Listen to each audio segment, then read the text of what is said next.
The wind howled like a grieving widow across the barren Wyoming plains. It cut through the empty land, brushing across the low hills like fingers searching for something lost. Cole Maddox stood alone, one hand resting on the warm brim of his hat, the other gripping a shovel, buried halfway into the hard-packed earth. Dust clung to his boots, his coat, his lashes.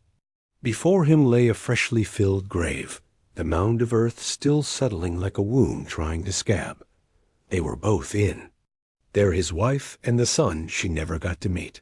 He hadn't cried, not in front of anyone. Not even now.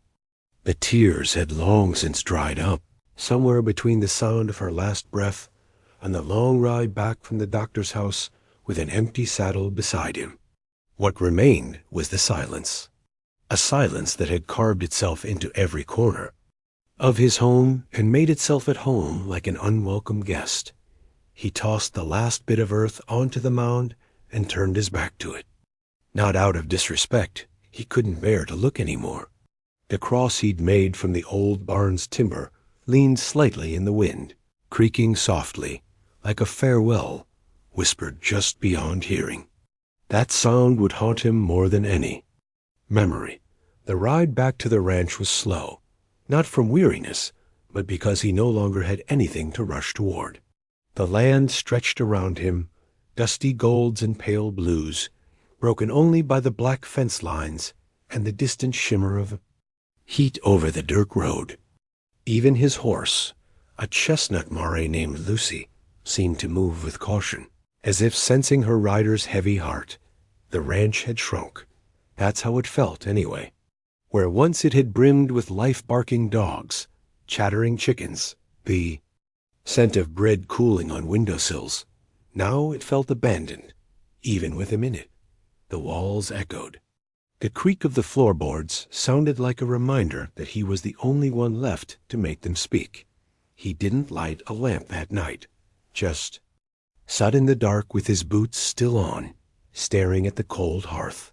The firewood was stacked neatly, but he didn't reach for it. Didn't need the warmth. The cold suited him now. Morning came like a slap. The sun didn't ask permission before it burst through the thin curtains, and Cole cursed it for daring to shine. Still, chores didn't wait for grief. He saddled Lucy, tied his rifle to the side, and headed toward town. Supplies were low flour, coffee, salt, the kinds of things that kept a man alive when he no longer wanted to be. The trail into town wound through a narrow canyon, steep walls, scattered boulders, scrub brush clinging to life. He wasn't 2 minutes into the pass when Lucy's ears flicked forward. Then came the sound, barely a rustle at first. A cry, weak, high-pitched, almost not human. He pulled back on the reins, heart still and listening. Nothing. Then again, softer, like a bird with a broken throat. Cole dismounted. A cry came from behind a boulder near the creek. He kept one hand near his revolver and stepped slow. What he found made his breath catch. A girl, young, maybe 17, 18, barely more than a slip of a thing. Her dress was torn, streaked with blood and dirt.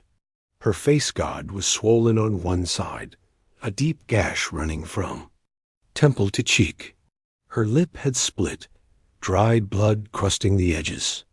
She was half-conscious, curled like a discarded doll, shivering despite the heat. He knelt slowly. "Miss, you hear me?" Her eyes fluttered open, but there was no recognition in them. Just fear, pure and wide. "I ain't gonna hurt you," he said, voice softer than it had been in months. "You're safe now." She tried to speak, but only coughed a dry, hacking sound that made him wince. "All right." He took off his coat and wrapped it around her. "Let's get you out of here." She flinched when he touched her, but she didn't fight. That scared him more than if she had. Whatever had been done to her had stripped her of the will to resist. Lifted her into the saddle and rode back with her in front, her head against his chest. Every bump of the trail made her gasp or groan. and he whispered what little comfort he could. Back at the ranch, he laid her on the bed his wife had once. Slept in and boiled water, cleaned her wounds, did what he could with the limited supplies. She didn't speak, not that day. Just stared at the ceiling like she was afraid it might fall on her. At night, he slept in the chair beside her, rifle across his knees. 2 days passed. She drank water, ate a little broth, but still hadn't said a word. Her eyes followed him, though, every movement, every sound, watching, waiting. On the third night, she screamed. It started as a whimper. Then her body jerked like a fish pulled from water, and the scream tore out of her throat, ragged and primal. Cole stumbled from his chair, grabbed her shoulders gently. "Hey, it's all right. You're safe." But she was gone somewhere else, fighting something only she could see. She kicked and clawed until exhaustion claimed her, and she passed out. Cole sat in the dark, heart pounding. He had faced outlaws, wolves, a tornado that tore half his barn apart, but he had no idea how to fight what haunted this girl Dot in town the next morning. Doc Travers cleaned the girl's wounds, checked her ribs. "She's lucky to be breathing," he muttered, shaking his head. "Looks like someone used her for target practice. Will she make it?" Cole asked. "She'll live. But healing ain't just about the body, I figured." The doc gave him a long look. "You sure you want to bring this kind of trouble into your home?" Cole didn't answer right away. "Wouldn't be much of a home if I didn't." Back at the ranch, the girl sat upright in bed, staring out the window. Cole stepped in slow, a bowl of soup in his hands. She turned her head. Their eyes met. "Name's Cole," he said. "This here's my place.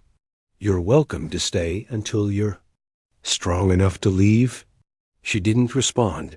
He placed the bowl on the table and made to leave when a hoarse voice stopped him. "June." He turned. "What's that?" "My name. It's June." Something in him shifted. Not much, but enough. Enough to keep him from leaving the room. He nodded. "Well then, June, you're safe here." She gave a small nod, but her eyes never left him, not suspicious, just searching. The days passed in a strange rhythm. Cole worked the land by day, came in for supper, and sat in silence across from the girl who said little and ate even less. But each night, her eyes looked less hollow. She began helping small things at first. Folding blankets, feeding the chickens. She flinched at loud noises, refused to touch the barn's back wall. One day, she saw a man ride by on the ridge and didn't speak for hours after. Cole didn't press her. He didn't ask what had happened. Not yet. One evening, while repairing a broken gate, he caught her watching him. She said, "Did you build all this yourself?" He looked up. "Most of it." She nodded. "It's quiet. Too quiet sometimes." "I like it." He smiled, just a flicker. "Me too." That night, he lit the hearth again. First time since the funeral, he caught her staring at the flames like they were old friends. "You ever ride a horse?" he asked. She hesitated. "Once, a long time ago." "You'll need to get back on one. Can't live out here without learning to ride." "Will I be here that long?" she asked softly. He didn't answer. Didn't know how. But in the firelight, she didn't look so broken. Just bent. And he, for the first time in a long while, felt something more than grief in his chest. Something like hope. Or maybe it was just the firelight playing tricks. The next morning, Cole stepped onto the porch with a coffee cup in hand. The wind moved over the grass like whispers behind him. He heard her voice. "I had a brother. He died in a fire. They said it was an accident." He turned. She didn't meet his gaze, but it wasn't. The silence that followed wasn't heavy. It was respectful. He didn't push her to go on, and she didn't need him to. Some stories take time. He nodded slowly. I'm sorry. Me too. A long pause. You think ghosts ever leave? She asked. Only when they've said what they came to say. She looked at him then, really looked, and for the first time, he saw something flicker behind those bruised eyes. Maybe it was a spark. Maybe it was the ashes stirring. He didn't know yet, but he knew one thing. The wind still carried grief. But now it also carried her name. The girl walked like a shadow through the house, silent, careful, never taking more space than needed. She'd been under Cole Maddox's roof for 3 days now, and though her wounds were scabbing over and her color had returned, she still flinched every time a floorboard creaked under his boots. He watched her sometimes from across the room, not with suspicion, but with the same helplessness that had sat in his chest since the day he buried his wife. Now it had company, confusion. She said her name was June, nothing more. No last name, no hometown, no kin, and he hadn't pressed, not yet. A man didn't dig where he didn't need to, especially not in scars as fresh as hers. She'd started sweeping the floor that morning. Just picked up the old broom leaning against the corner and moved through the cabin as if she'd always belonged there. Not a word spoken, but something in her movements was deliberate, careful, not the kind of careful you saw in polite women, but the kind that came from knowing a mistake might get you hurt. Cole leaned against the doorframe, arms crossed over his chest, watching her.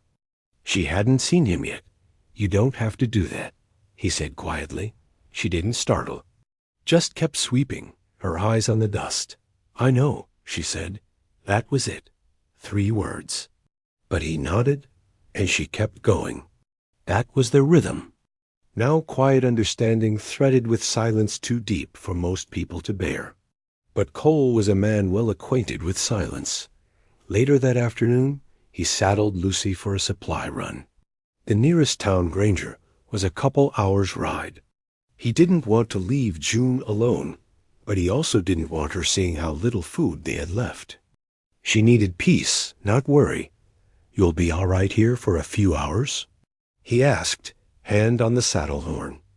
June stood on the porch, her arms wrapped around herself. Her hair washed now hung in loose strands around her face, framing bruises that hadn't fully faded. I've been alone before, she said. It's quiet here. That helps. He nodded, mounted, and rode out. She stood on that porch until he vanished over the ridge dot in town. He picked up flour, sugar, salt, coffee. The shopkeeper, Maybelle, watched him like a hawk as she wrapped. The parcels. Folks say you've got company up at that place of yours, she said. Cole's jaw tensed. Didn't know I was a topic of conversation. You ain't normally. But strangers don't pass through Granger unnoticed, especially not girls who look like they've been through hell. He looked her dead in the eye. She's not a topic. Not for you, not for anyone. Maybelle's mouth twitched like she wanted to argue, but thought better of it. You're a good man, Cole. Just be careful. This place doesn't forget people's mistakes. Cole didn't reply. He tipped his hat, loaded the supplies, and left without another word dot by the time he returned.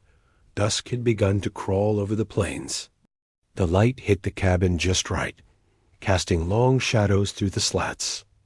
June wasn't on the porch, not in the kitchen. His chest tightened. June? He called. A soft voice answered from the barn. Out here. He walked in, the heavy doors creaking as they opened. She was in the stall with Lucy, a brush in one hand, the Mare's reins in the other. She was making noise, June said. Thought she might like company. Lucy nickered softly, clearly content. Cole blinked. Most folks couldn't get near that horse without coaxing. June had her brushing like it was the most natural thing in the world. She used to belong to. My wife, he said before he could stop himself. June paused, then looked at him. She must have been kind. She was. Another silence stretched between them. This one gentler. She had a name? June asked. Emma, he said, eyes softening. She laughed like thunder and cursed like a drunk. Best thing that ever happened to me. June gave the faintest smile. I think Lucy misses her. Yeah, Cole said. So do I. They stood there for a while, no questions, no explanations. Just the sounds of brushing, breathing, barnwood settling. Over the next few days, something shifted. June began to sit at the table during meals. Ate slowly, cautiously, like she wasn't sure if she deserved to. She still didn't talk much, but the silences between them didn't crackle with tension anymore. They had a strange, quiet comfort, two people, too broken to say much, but not so broken that they couldn't sit across from one another and share bread. One morning, Cole found her reading a worn Bible that had sat untouched on the shelf since. Emma's passing. You religious? He asked, surprised. No, June said, but it's quiet in here. The words help. He didn't argue. If the good book brought her peace, he'd buy 10 more. Still, things weren't normal. Couldn't be. One afternoon, he caught her outside, staring toward the ridge. Frozen Dot, he followed her gaze. A man on a horse, far off. Watching. You know him? He asked Dot. She didn't answer.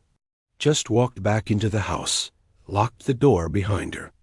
Night, Cole sat at the table, loading bullets. June washed dishes, sleeves rolled past her elbows. Her bruises were yellowing now, turning that sickly shade of healing. Tell me what you're running from, he said suddenly. She froze, not. Startled more like a deer, deciding whether to bolt or stand still and hope. I'm not running, she said, voice calm. I'm hiding. From who? A man who thinks he owns people. Cole leaned forward, resting his elbows on the table. He hurt you?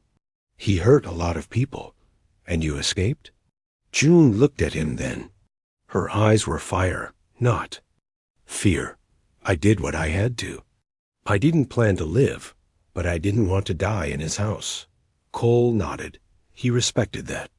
Too many folks out here folded under pressure. She'd crawled through hell and come out the other side, even if she was still catching her breath. You got a last name? He asked. No, she said. He didn't press. Last names could be traced. Later that week, Cole rode into Granger again. He needed nails, tobacco, and time to think.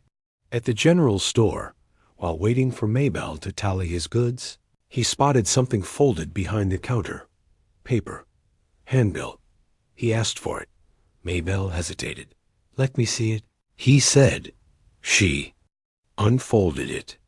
A wanted poster. June's face. Wanted. $300 reward, runaway property of E. Braxton, female. Approx. 18, branded wrist. The Ingia's Cole's blood ran cold. She's not property, he growled. I didn't print it, Maybelle said. Just came in from Laramie. He took the poster, folded it up slow, and slipped it into his coat. Didn't say a word on the ride home. The plains looked different now. Darker Dot when he got back. June was tending the fire. He handed her the groceries. She didn't notice the tremor in his hand. That night, he unfolded the poster by lamplight after she'd gone to bed. He stared at it until the fire went out. The next morning, he found her sitting by the fence, watching the horses. Her face looked peaceful. It hurt to see it, because he knew what he had to ask. Why does someone think they own you? He said, Dot. She didn't turn. Because they paid money to keep me in a house, with locks on every window and iron on every door. Braxton? She nodded. He's powerful. He's evil. He sat beside her, the dry grass crunching beneath his weight. I saw the poster, he said. I figured. $300 is a lot of money. Not enough to buy a soul, she whispered. A hawk shrieked above them, wheeling in. The sky. You plan on running again? He asked. I was waiting to see if you'd make me. I'm not. She finally turned. Her eyes were glassy, but steady. Then I'll stay. He nodded, the tightness in his chest loosening just a fraction. You'll need to learn to shoot, he said. She looked surprised. You think he's coming? I know he is. I don't want you getting caught in it, she said. I already am. June was quiet a long time. Then she asked, Do you ever wonder why you're still alive? Every day. She gave a soft laugh. Me too. As the sun dipped below the horizon, casting gold over the broken plains, Cole handed her his rifle. You ever pull one of these? She shook her head. He stood behind her, guided her hands. You will. She took aim at a tin can on the fence. Post, pulled the trigger. Missed, but she didn't flinch, and that was enough for now. Back in the cabin, the fire crackled again. Warmth returned to a place that had forgotten how to breathe. And as night settled in around them, the silence they shared was no longer hollow dot. It was waiting for something neither of them had dared hope for. The fire started in her chest, not in the stove. It wasn't from fever or sickness. It came from something deeper: anger, guilt, memory, and June didn't know how to smother it. The more she stayed, the more it flared, licking at the edges of her silence.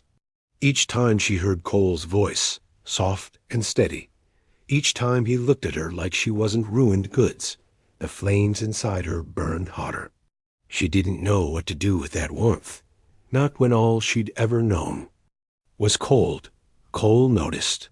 He didn't speak on it, but she saw the shift, the way he lingered a little longer in the doorway when she brushed the horses, the way he sometimes set a second coffee cup beside hers without asking. He wasn't prying. He was waiting, like a man camped out beside a wildfire, trying to decide if he could tame it or if it would swallow him whole. It was after one of those quiet mornings, when the frost still clung to the window panes and the horses stomped restlessly in their stalls, that June finally spoke what she'd been choking down. I didn't just run, she said, standing in the barn with her hands deep in a bucket of feed. I burned it down. Cole looked up from the saddle he'd been oiling. The light fell through the rafters in soft shafts, dust swirling in golden spirals between them. He didn't say anything, just let her talk. I waited until he was gone, she continued, voice trembling, until the men were out with the cattle. There were others, girls. One was just 14. He branded her too, like me. She pulled back her sleeve. The mark on her wrist was a twisted letter B, scorched into flesh. I got us out. All of them.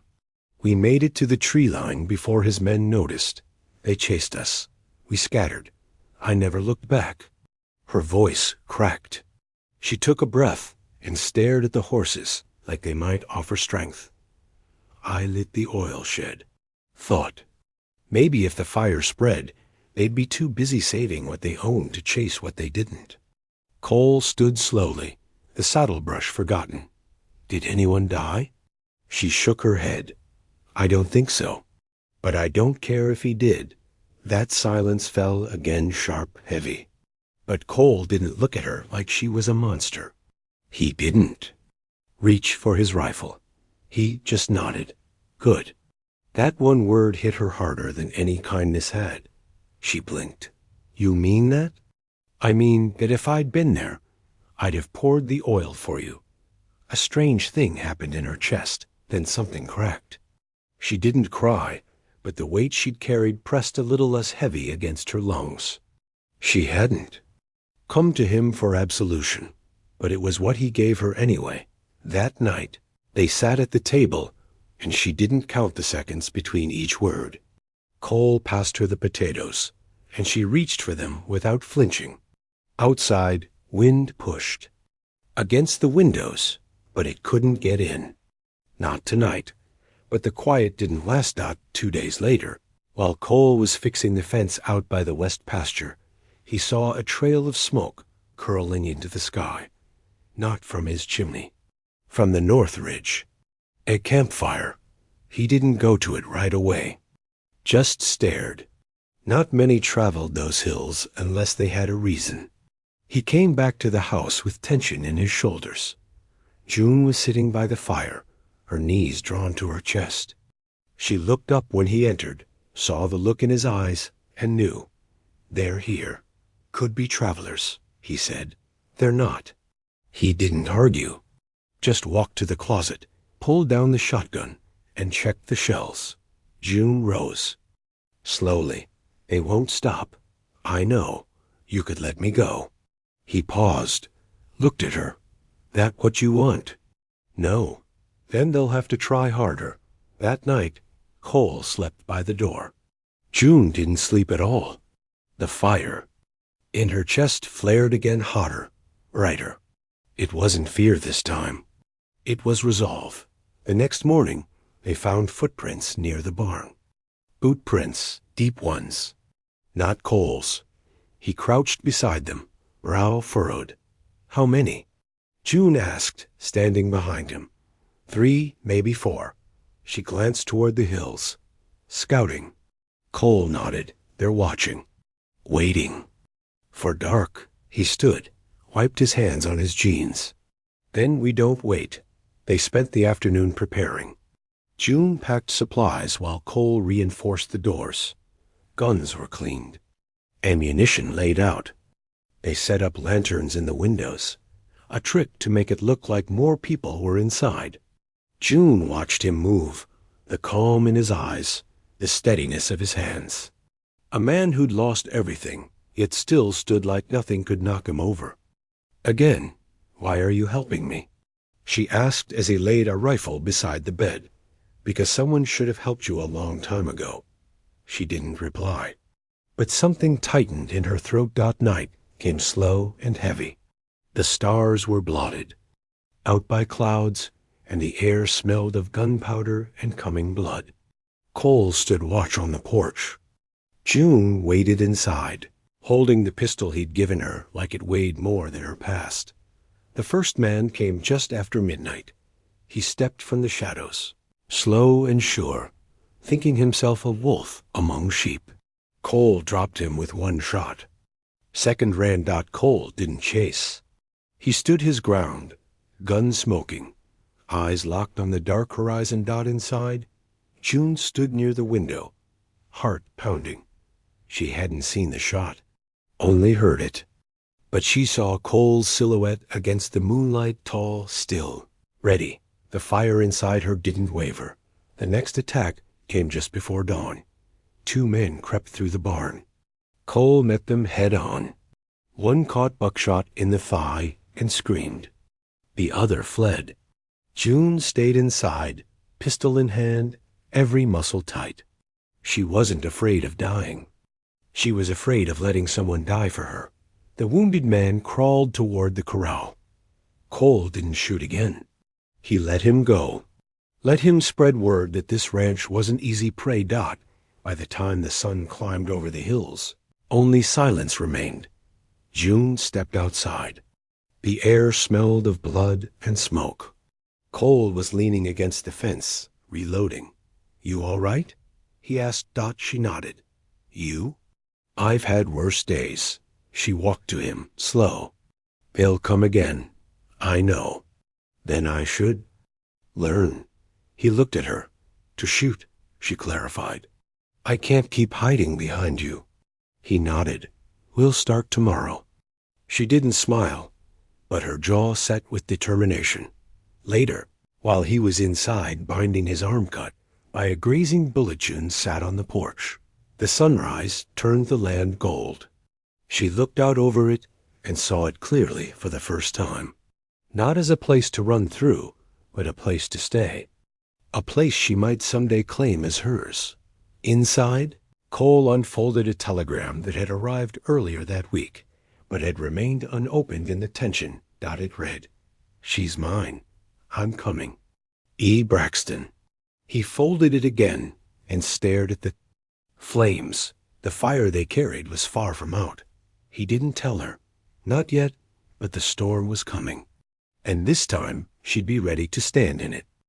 The sound of hammering echoed through the still air, sharp and steady, like a heart beginning to beat again after too long frozen. Cole stood on the porch, sleeve rolled up, driving nails into new cedar boards where the last attack had splintered. His home. June watched from a few feet away, a bucket of nails beside her. Her hands, though small and still healing, moved with purpose-passing tools, bracing boards, wiping sweat from her brow. The quiet between them was no longer filled with grief. It was work. It was survival. It was something close to peace. They'd spent 2 days tending to what Braxton's men had tried to ruin. 2 broken windows, 1 busted hinge, a splintered rail, and bloodstains in the barn that they cleaned without speaking. They never found the second man. He had run into the hills, taking fear with him. But the shadow of Braxton lingered like smoke in their lungs. Every creak of the floor, every bird startled from the grass, felt like the start of something worse. That evening, Cole lit the fire early. The days were growing colder, the wind sharper. June had set a pot of beans to boil, and their meager supper filled the house with the warm scent of something close to comfort. Cole sat at the table, rubbing the back of his neck. His body ached from the work, but it was a good ache, the kind a man earned. June joined him, carrying 2 tin cups of strong, bitter coffee. She set one in front of him, then sat across, eyes tired but alert. "You still think he'll come himself?" she asked. Cole looked into the cup. "He will. Men like Braxton don't. Let go. They don't believe anything belongs to itself. They think they own everything they've touched." June's fingers curled slightly around the rim of her cup. "I'm not his. I never was." "No, you weren't. But he won't stop until someone reminds him of that." He looked up at her then, and she didn't look away. Her eyes, once clouded by fear, held something harder now. "Something earned. I've killed before," she said, voice quiet. "I know. I'll do it again if I have to." He nodded. "I'd rather you didn't have to, but I will." Neither of them said anything for a while. The fire crackled. The wind whistled outside. And then Cole leaned forward, his voice low and rough. "I buried my wife under that cottonwood tree because I didn't want her near the fence line. Didn't want any passing riders thinking she was just a marker. She was more than that." June nodded, not sure where he was going. "But lately, I look at that tree, and I think, maybe it don't feel so much like an ending anymore." June's chest tightened. "You saved me from dying slow," he said. "Didn't even mean to, but you did." She blinked, the heat behind her eyes unexpected and unwelcome. "You gave me something I didn't think I could have." "What's that?" She looked at him, voice steady. "A place that doesn't want to own me. A place I don't have to run from." He reached across the table, and she didn't flinch. His fingers wrapped gently around hers. She let him. That night, she slept without the pistol under her pillow. At dawn, the dust rose on the horizon. Not a dust devil or storm. Riders, 5, maybe 6. Moving in a straight line, slow but certain. Cole spotted them from the upper window. He didn't wake her right away. He watched them come like a man watching winter creep in, inevitable and cold. When she did wake, her face went still the moment she saw him loading the rifle. "They're here." He nodded. "Won't be long now. Do we run?" "Where?" "To?" She looked out the window. The land stretched in all directions, but nowhere felt safer than here.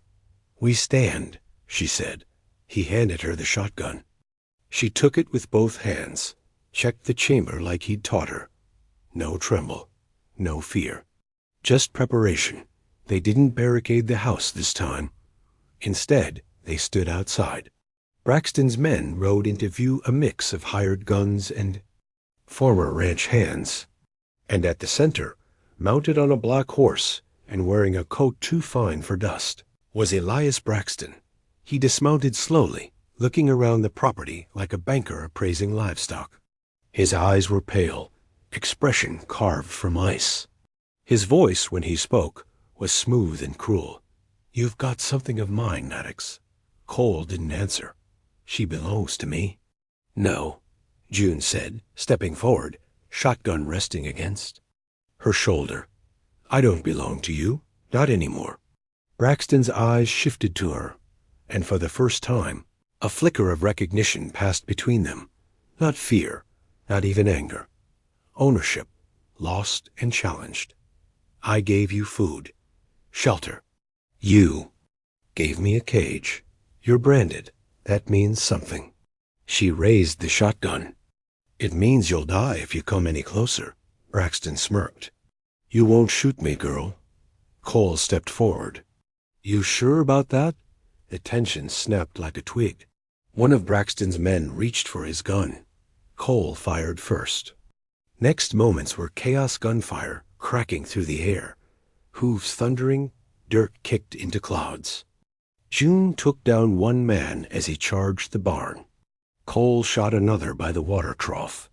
One tried to circle from behind, but Lucy, startled, reared and trampled him. Braxton ducked behind the woodpile, pistol drawn. June flanked him, quiet as a fox. When she emerged from the shadows, he raised his weapon, but she was faster. The blast of the shotgun sent him sprawling, his gun clattering to the ground. She stood over him, breathing hard. "You think you can kill me?" He gasped, blood soaking through his vest. "No," she said. "I think I already did." Cole approached, checked his pulse. Still alive. He looked at June. "Up to you." She shook her head. "Let the law have him. Let the world see what he is." Cole tied Braxton's hands with rope, then hauled him onto one of the surviving horses. The other men, those who hadn't fled, lay where they fell. June stared at them a long moment. She didn't feel triumph, just relief. By sundown, the sheriff from Granger had come and gone, with Braxton shackled and headed toward trial. More shadows on the ridge. No more letters signed with threats. The ranch was quiet again, but it wasn't the same quiet. Days passed. Then weeks. June stayed. Not because she had nowhere to go, but because she wanted to. She repaired the chicken coop, painted the porch rail, learned how to mend fences. Cole watched her with something between admiration and disbelief. One morning, she found him by the cottonwood, trimming back the tall grass. She'd liked the flowers, June said softly. "She hated roses," he replied, "but she'd forgive me for planting them." June knelt beside him, her fingers brushing the dark soil. "This place, it's become something I never thought I'd have." "What's that?" "A home." He looked at her, really looked. "It already was. Just needed you to walk into it." The wind stirred the petals of the new blossoms. The sun warmed their backs. No fences, no cages, no brands. June smiled, her first full smile in months. Cole took her hand. She had come to this land broken, hunted, hollowed out by cruelty. But she stayed because it was where she found herself. Again, piece by quiet piece. And Cole, who had lived long enough in silence to forget the sound of his own hope, found in her a second chance. Not at the life he'd lost, but at a new one he never dared to dream. Sometimes home isn't where you start. It's where you stop running. If this story moved you, don't forget to like, subscribe, and share your thoughts in the comments. Your voice brings these stories to life.